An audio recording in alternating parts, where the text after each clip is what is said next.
The He's other the thing, announcer at the train station that nobody can ever understand.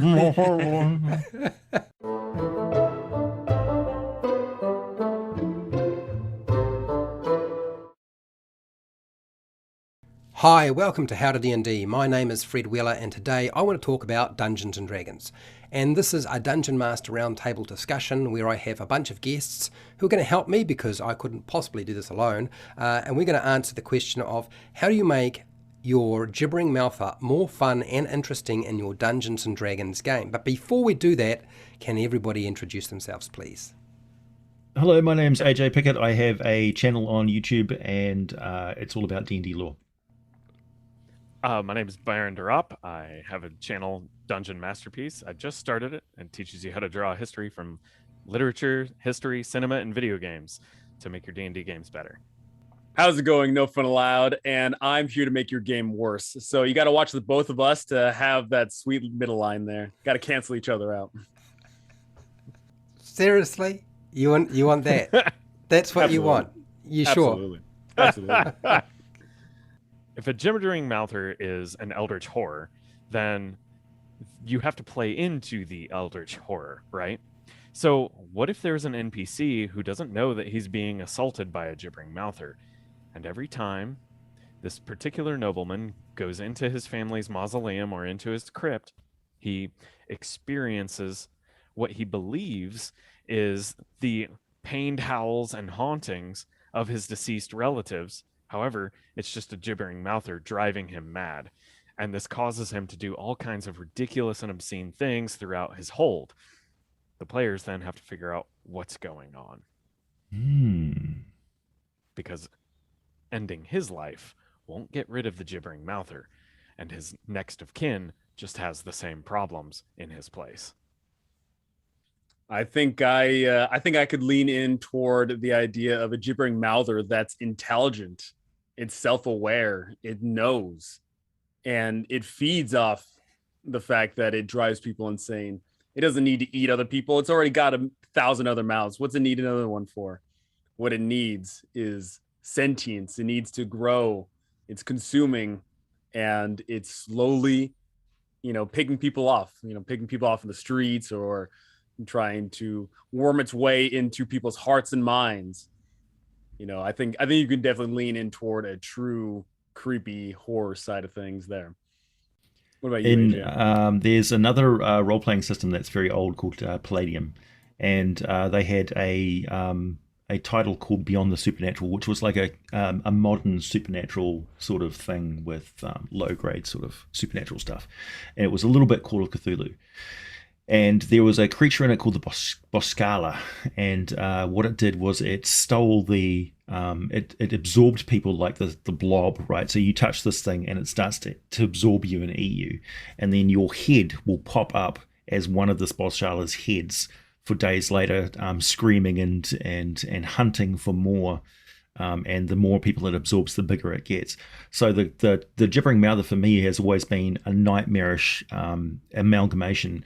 Usually it's some sort of an alchemical accident that results in all the experiments and animals and lab assistants, the Igors and stuff being blended together in this horrible conglomeration. It could also be demonic energy that is corrupting matter, and if it happens to touch inanimate or animate matter, it doesn't care. It just blends them all together. Because how elementals move through matter and animate it as part of their body. Demon energy does the same sort of thing. That's corrupted elemental power. So that would result in a Gibbering Mouther. It could also be a hunting, what do you call those? The Oblex that's gone crazy. It's lost its sense of self, and it just feeds and feeds and feeds and feeds, and it's just a screaming cacophony of victims. The original intent of it is gone, and now it's just a hunting nightmare. So it may actually be hunted down by noble Oblex who are trying to stop a mad version of themselves. I thought of a stand-up comedian. I was thinking, who would make the best stand-up comedian in Dungeons and Dragons Fantasy World in the nightclub, and the Gibbering Mouther just struck me as the one that would be the one who would do that.